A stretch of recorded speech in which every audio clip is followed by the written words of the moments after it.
Então peço que vocês possam abrir para Mateus capítulo 19 e nós vamos entender o que Deus tem a nos dizer exatamente nesses versículos de Mateus 19, a partir do verso 16. A gente vai dar uma olhadinha ali em alguns versículos, mas eu queria, a princípio, ler o versículo 16 de Mateus capítulo 19, que diz assim, Mateus 19, versículo 16. E eis que alguém, aproximando-se, lhe perguntou: Mestre, que farei eu de bom para alcançar a vida eterna? Nota bem a pergunta. Mestre, que farei eu de bom para alcançar a vida eterna? Vamos orar ao Senhor. Senhor Deus, neste momento em que a Tua palavra é pregada, Senhor, que o Senhor venha realmente trabalhar em nossos corações, que não possamos estar ouvindo por um ouvido e saindo pelo outro, mas que realmente as palavras penetrem em nosso coração, transformem o que precisa ser transformado em nossa vida, Senhor. Vá nos pontos das nossas aflições, das nossas tristezas, das nossas frustrações, de tudo aquilo que esteja acontecendo com o nosso coração, que realmente nos faz mal, mas que em primeiro lugar, Deus, que alcance o nosso coração para que, se de fato alguém não tenha Cristo hoje, que seja salvo. Que realmente, ao compreender essas palavras, que não são minhas, mas são Tuas, que realmente possam, Deus, crer em Jesus Cristo como Senhor e Salvador das suas vidas. Senhor, que ela venha de encontro realmente às necessidades do nosso coração. No nome do Senhor Jesus Cristo, oramos a Ti. Amém. Nós ficamos irritados muitas vezes quando nós não conseguimos fazer coisas, né? Quem já passa por isso? Eu mesmo fico muito irritado quando eu não consigo fazer coisas ou tenho algumas limitações e eu digo, por que eu não consigo, né? Mas quando se diz respeito à salvação, à vida eterna, porque eu creio que vocês acreditam também que a vida não termina aqui. Nós temos uma continuidade, né? Uma eternidade pela frente. E quando a Bíblia fala a respeito de salvação, dessa vida eterna, a salvação é exatamente o contrário a coisas que a gente possa fazer, né? Por isso que quando se diz respeito à salvação, a gente deve pensar não como se a gente deve fazer algo para poder alcançar essa salvação, como muitas pessoas imaginam, né? Mas pelo contrário, a história que nós vamos entender hoje nos mostra exatamente uma outra dimensão. Ainda bem que eu não consigo ser salvo. E eu vou mostrar por quê. Lucas 19 conta a história de Cristo. Cristo está ali percorrendo as cidades no seu ministério. E ele deixa uma região chamada Galileia, que fica no norte de Israel. Ele vai descendo para a Judeia, que fica ao sul da terra ali de Israel. E ele fica ali do lado leste do rio Jordão e começa a pregar. E nesse instante em que ele está pregando e anunciando a palavra, um homem já jovem ali, vai ao encontro do Senhor Jesus Cristo e faz exatamente essa pergunta que nós lemos no versículo 16. E eis que alguém aproximando lhe perguntou: Mestre, que farei eu de bom para alcançar a vida eterna? Simplesmente Cristo poderia dizer: faz isso, né? E você vai ser salvo. A gente gosta de receitas, né? O que eu faço para poder curar da dor de cabeça? Vai no Google ali rapidinho, pesquisa, já acha um remédio, já resolve tudo, né? Mas Cristo aqui vai travar um diálogo com ele para mostrar exatamente o que é necessário para que ele pudesse realmente ter a vida eterna, ou em outras palavras, ser salvo. Jesus está mostrando aqui ao jovem, ele vai mostrar ao jovem que somente Deus pode salvá-lo e que nada do que ele poderia fazer teria sentido ou valor para que ele pudesse ganhar essa salvação. Porque, humanamente, nós somos incapazes de alcançar qualquer favor de Deus para que a gente possa obter a salvação. E eu queria mostrar aqui 3 fatos dentro dessa história do jovem rico, né? Essa história que é conhecida como jovem rico, do porquê nós não podemos, por nós mesmos, alcançar a nossa salvação. Primeiro fato é que não podemos nada manter para receber a salvação. Eu não preciso manter nada para eu poder ser salvo. Eu não preciso manter ser um bom homem, ou manter uma postura de um bom homem, achando que isso vai me dar a salvação, porque exatamente é isso que vai ser dito aqui a partir do versículo 16 e 17. O jovem pergunta: que farei eu para obter a salvação, a vida eterna? E a palavra bom aqui é a palavra que traz a ideia de útil, de excelência ou de perfeição. Em outras palavras, aquele jovem está perguntando: o que eu vou fazer de útil ou de valor para que eu mereça essa vida eterna? E a resposta de Cristo vai começar assim a partir do versículo 17. Respondeu Jesus: por que me perguntas acerca do que é bom? Bom só existe um. E aí paramos e pensamos agora: mas eu pensei que eu era bom, né? Mas bom só existe. Por que Cristo falou: não, você é uma pessoa boa, né? Você não precisa fazer nada para ir para o céu, você já é bom. Por que Cristo não falou aquilo para ele? Porque realmente, irmãos, todos nós somos maus e só existe um bom. Quem é bom? Deus. Todos nós em nosso coração pecamos. Todos nós em nosso coração queremos o mal, fazemos o mal, agimos perversamente. E talvez aquela pontinha de bondade que a gente acha que tem em nosso coração, aquilo ali não é bondade, né? Realmente a gente faz talvez por até mesmo interesse, né? Eu estou interessado em algo. Geralmente as pessoas fazem isso, né? Ludibriam as outras, exatamente, para poder tirar uma vantagem. Mas a palavra de Deus vai dizer que bom só existe um, Deus, que é perfeito. O único que realmente, em sua natureza, é bom. Mas eu sou mau, eu sou terrível, meu coração é horrível. Ah, mas você não é pastor? Não importa, eu sou humano, sou mau. Todos os que passaram por essa terra, exceto Cristo, todos são maus. Tem uma natureza pecaminosa. E aqui, o alvo de Cristo é mostrar àquele jovem que ele não era bom. Que se ele mantivesse esse padrão, entre aspas, de bondade, ele poderia receber a salvação, né? E muitas pessoas, quando a gente está na rua e pergunta, né, sobre a vida dela, né, fala assim: olha, um dia você vai se encontrar com Deus, né? A pessoa fala: sim, eu vou me encontrar com Deus. E por que você acha que vai se encontrar com Deus? O que vai te levar até Deus? Né? E a pessoa vai falando, vai colocando uma lista de coisas. Olha, eu acho que eu vou para o céu, né? Eu acho que eu vou um dia para o céu, porque eu me considero uma pessoa boa. Eu faço tudo certo, eu não mexo com coisas erradas, eu sou um bom pai, uma boa mãe, eu pago os meus impostos, né? Eu ajudo as pessoas quando elas precisam. Mas a palavra de Deus nos diz exatamente o contrário. A palavra de Deus nos diz que somos completamente maus. Romanos 3, 9 a 12. Abre lá, Romanos 3, 9 a 12. Vamos ver um pouco sobre você, um pouco sobre mim, em Romanos 3, 9 a 12.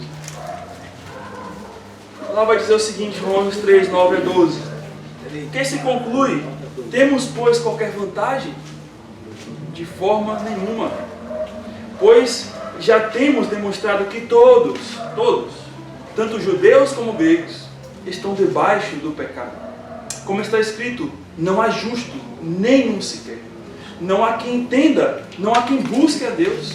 Todos se extraviaram, a uma só fizeram-se inúteis. Não há quem faça o bem e nunca peque. Talvez você pode fazer até mesmo coisas boas, mas a questão é, não há quem faça o bem, mas nunca peque. Com isso eu quero dizer que, na verdade, eu não estou querendo dizer que você só faz coisas más, mas que na sua natureza, a sua alma está contaminada com o mal. E talvez até você possa fazer coisas boas, mas no final das contas, você mais faz o mal do que o bem. Seu coração pensa coisas terríveis, maquina coisas terríveis, mente, engano. Seu coração é um coração assim. O coração do homem é esse tipo de coração. É o homem que não quer, que não busca Deus, é o homem que não quer entender o que Deus quer. Às vezes a gente quer as coisas de Deus, mas entender o que Deus quer para a sua vida você não quer. E esse homem que está descrito aqui em Romanos 3. Em Isaías 6, aliás, Isaías 64, versículo 6, o profeta vai dizer que todas as nossas bondades diante de Deus são trapos de imundícia. Não valem de nada. E Romanos 6, 23 vai dizer que o salário do pecado é a morte. Ou seja, por que nós morremos? Por que os homens morrem? Exatamente para evidenciar o pecado que está em nós. A morte é um sinal de que você é um pecador. E se você morre é porque você é um pecador. É isso que a palavra de Deus está nos dizendo, né? Então, por isso que quando Cristo fala, olha, por que me perguntas acerca de quem é bom, ou do que você pode fazer de bom? Porque só existe um que é bom, que é Deus. Então, não tem essa pergunta do que você precisa fazer do que é bom. Mas aí o Senhor continua, né, a falar com aquele jovem rico. O jovem rico, ele entendeu que as palavras de Jesus, né, eram palavras ali muito constrangedoras, né? Ué, mas esse homem, ele não me considera bom, né? E é exatamente isso, irmãos. Um pingo de água, de esgoto num copo cheio de água, limpa, se torna uma água impura. Por quê? Você tomaria essa água? Vou te dar aqui um copo com água cheia, pura, e joga um pingo de esgoto ali, né? Ela já perde a essência de ser uma água pura. Assim somos nós, né? O homem não é puro por causa do pecado, né? E apesar dele mostrar boas atitudes, mas ainda tem aquele pingo, né, de maldade, que na verdade não é nem um pingo, né? É muita coisa em nosso coração que nos leva a pecar.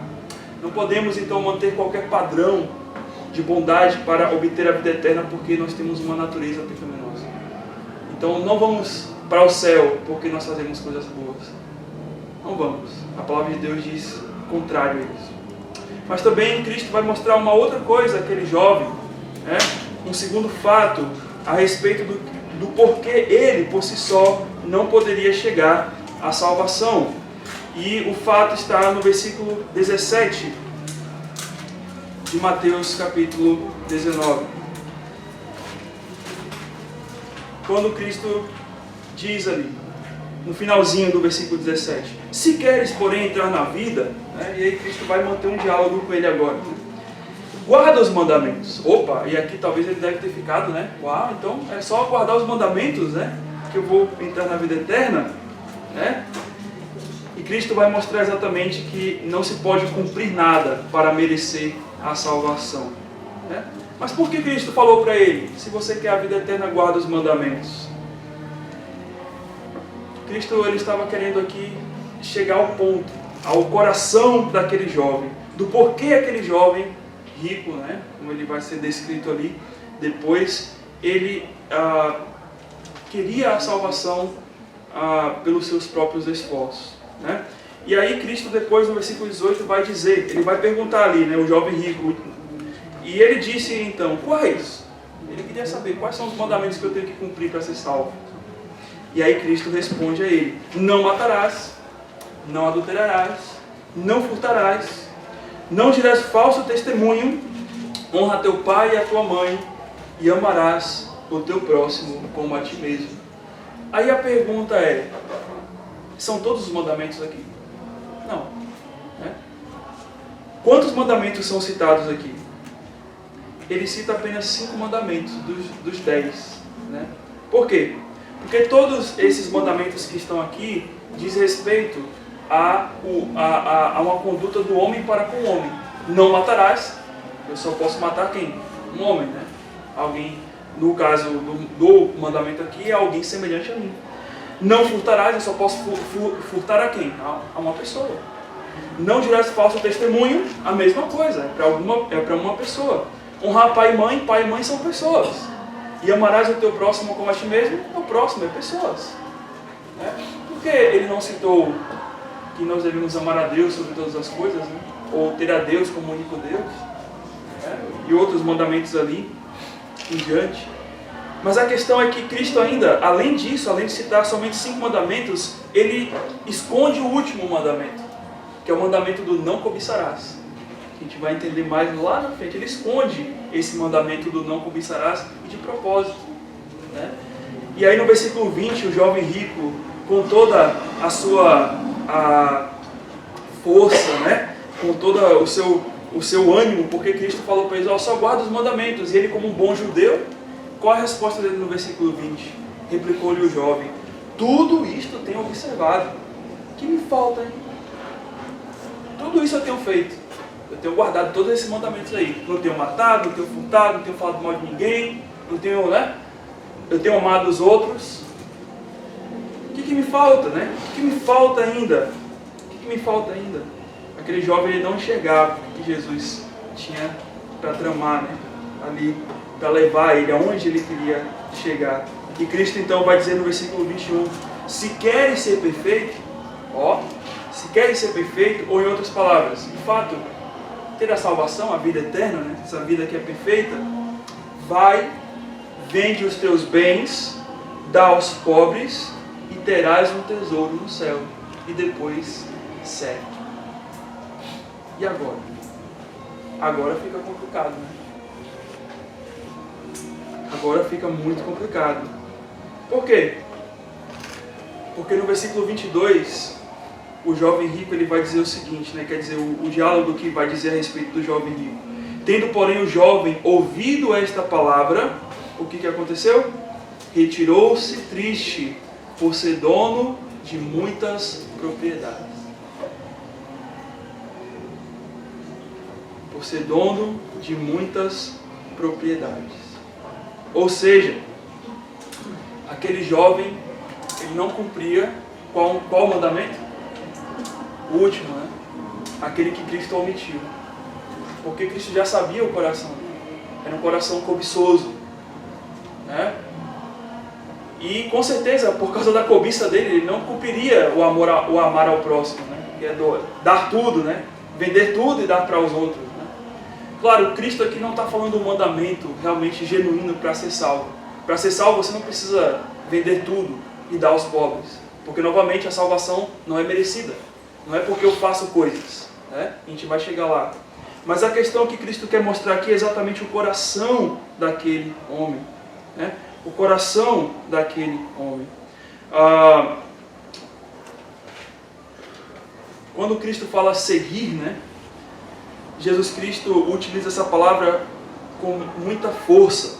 Porque seguir a Cristo não é somente você dizer que você é um cristão, ou você ir numa igreja, ou ir num culto, ou fazer coisas.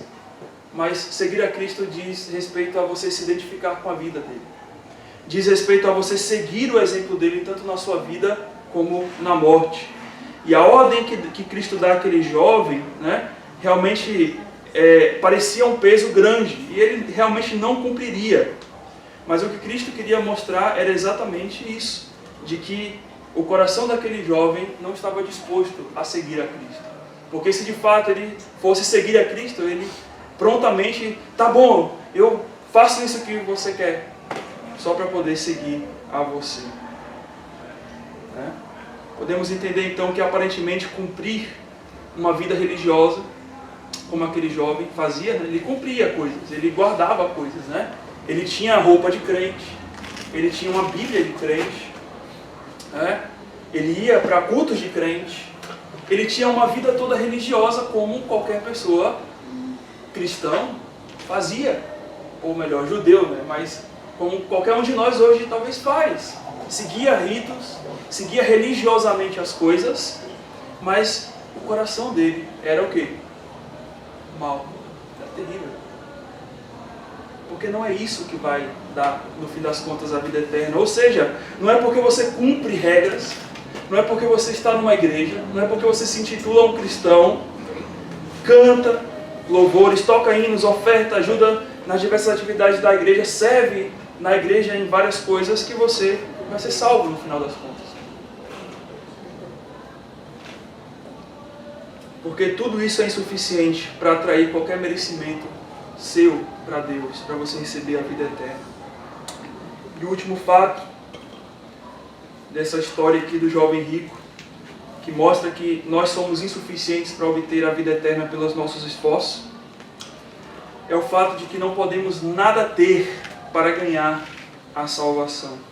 E aí note exatamente, né, que a reação do versículo 22 daquele jovem é que ele se retira triste, porque ele é dono de muitas propriedades.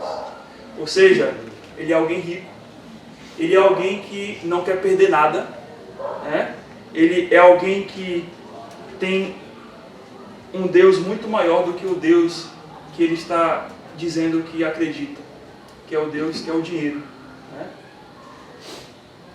Aquele jovem tinha um ídolo no seu coração, no altar, que deveria ser de Deus, né? Ele não estava disposto a seguir a Jesus Cristo, porque o Deus dele, o Deus a quem ele servia era o outro. Era o Deus da cobiça, o Deus do dinheiro. E aqui, irmãos, pode ser qualquer coisa. Porque as pessoas têm abandonado a Deus, não só por dinheiro, né? Seguir a Deus, mas eu tenho que deixar isso, eu tenho que deixar aquilo outro. Por vários motivos as pessoas não querem seguir a Deus. Porque os seus corações estão cercados por ídolos, né? Para um judeu, né, alguém que era rico, que era visto como um rico, era considerado um homem virtuoso da parte de Deus, né? Era um homem abençoado, né? Que Deus o abençoou com aquela riqueza. E ele deixar tudo aquilo para poder seguir a Cristo era como se fosse um ato de suicídio para ele, né? Mas eu vou rejeitar aquilo que Deus me deu para poder seguir a Ti, né? Porque exatamente na perspectiva dele, o coração dele não estava em seguir realmente a Cristo, mas estava em manter uma pose apenas. Eu quero fazer tudo aquilo que eu quero fazer e manter a pose de ser alguém que adora realmente a Deus. E aí Cristo, no versículo 23, depois que aquele jovem sai, ele volta para seus discípulos e no versículo 23 ele vai dizer: em verdade vos digo que o rico dificilmente entrará no reino dos céus. Mas não é somente os ricos, tá? Qualquer pessoa que não abandona as cobiças dos seus corações, dificilmente entrará no reino dos céus. No versículo 24, ele diz mais, né? E ainda vos digo que é mais fácil passar um camelo pelo fundo de uma agulha do que entrar um rico no reino de Deus. E aqui quando a gente lê esse versículo, a gente pensa no camelo, né? E pensa numa agulha assim, né? Aquela agulhazinha bem fininha. E ao buraco da agulha, né? Mas realmente, como é que é mais fácil passar um camelo pelo fundo de uma agulha, né? E aí, claro, a gente tem que olhar no contexto lá, tá? A agulha aqui não é essa agulha que a gente conhece hoje de costura, tá bom? A agulha aqui eram pequenas frechas nos muros das cidades, e principalmente em Jerusalém, do qual essas frechas passavam os animais. Os animais, alguns deles não podiam passar pelas portas, né? Eram privados de passarem por lá, então eles tinham que passar por outras entradas, né? E esse buraquinho no muro era chamado de agulha, e só podia passar o animal. Mas como? Só podia passar um animal que tirasse todo o peso das suas costas, tirasse o peso dos seus lombos, e aí só o animal passava, a mercadoria ficava. E o camelo naquela época é como se fosse as carretas hoje, né? Que a gente tem por aí rodando pelas estradas. Era um animal que carregava peso, era um animal que carregava mercadorias. Então quando o camelo ia entrar na cidade, né, o dono do camelo tinha que tirar as cargas do camelo para que o camelo passasse pelo fundo da agulha, que era aquela pequena entradinha no muro da cidade. Então é exatamente isso que Cristo está querendo dizer. Por isso que eles estavam entendendo muito facilmente aquilo que Cristo está querendo dizer. Ou seja, para que um camelo pudesse passar por elas, ele tinha que retirar aquela mercadoria que estava transportando. Daí Cristo fala que é mais fácil um camelo entrar pelo fundo de uma agulha, ou seja, passar por aquela brecha estreita, do que um rico abandonar as suas posses e entrar no reino dos céus. É mais fácil o camelo desprender da sua carga do que um rico desprender da sua cobiça, ou qualquer outra pessoa desprender da cobiça do seu coração. E aí você pode dizer o seguinte: mas pastor, isso não é para mim, né? Eu não sou rico, né? Mas como eu falei, o objeto ali é a cobiça, né, do jovem rico.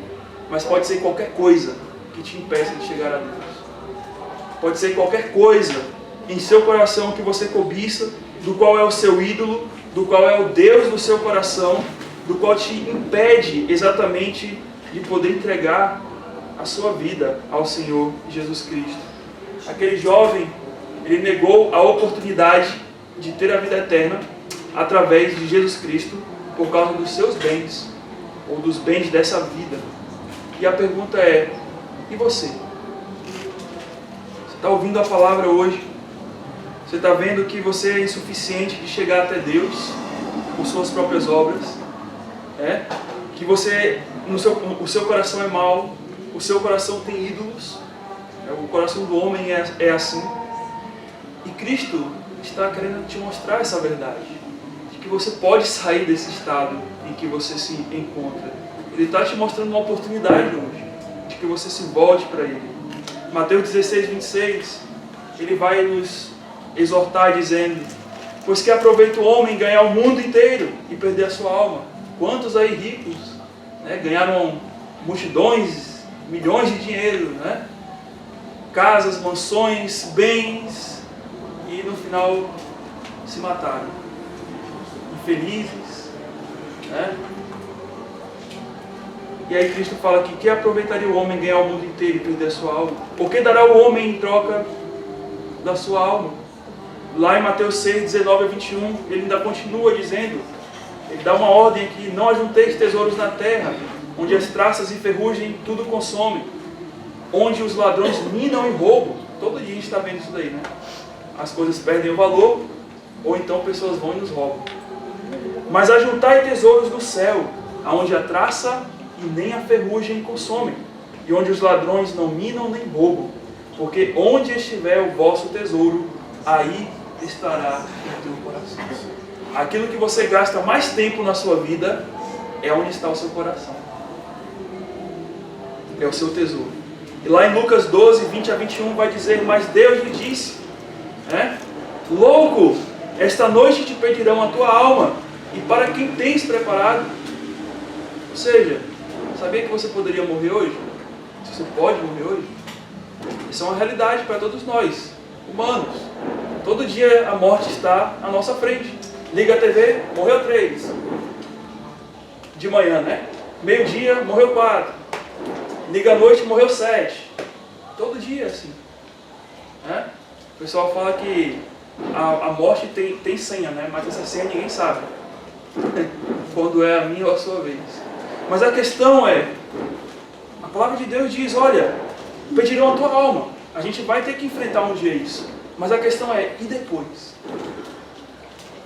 Depois que você passa dessa vida achando que isso é tudo, aí você se depara com uma eternidade e vê: uau, e agora?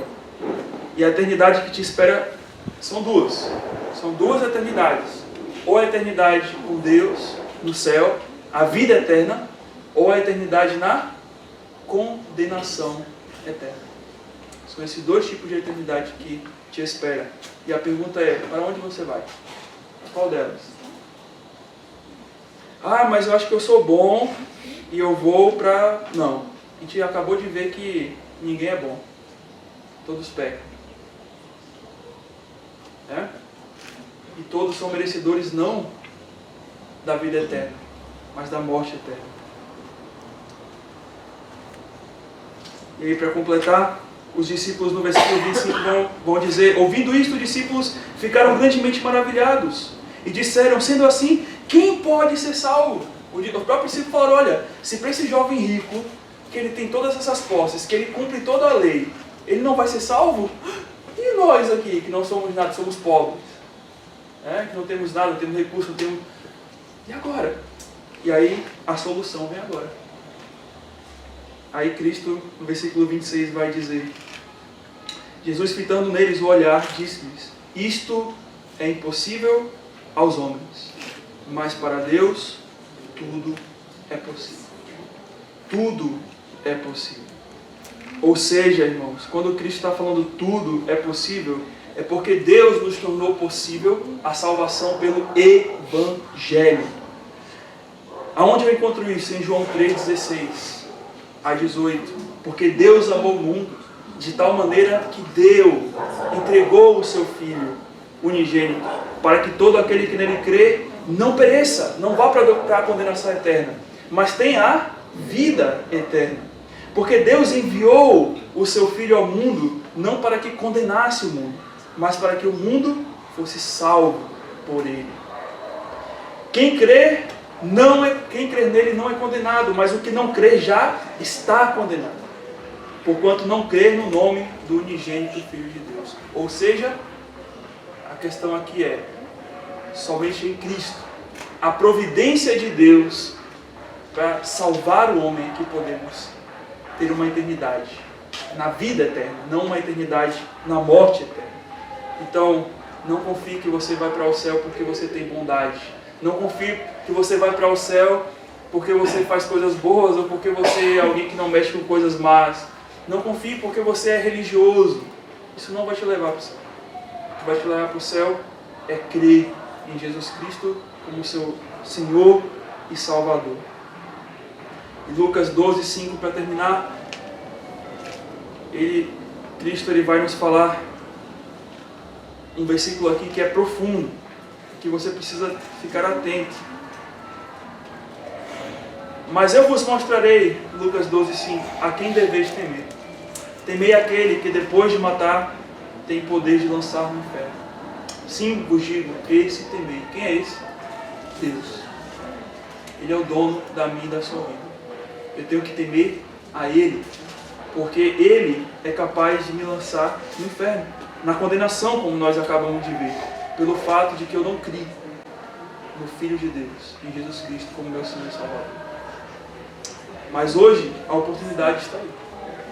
Cristo está chamando a mim e a você: vinde a mim, todos vós que estáis cansados e sobrecarregados, e eu vos aliviarei, né? Eu sou aquele que vai tirar a carga de você, camelo, para que você possa passar pelo fundo da agulha e entrar no reino dos céus.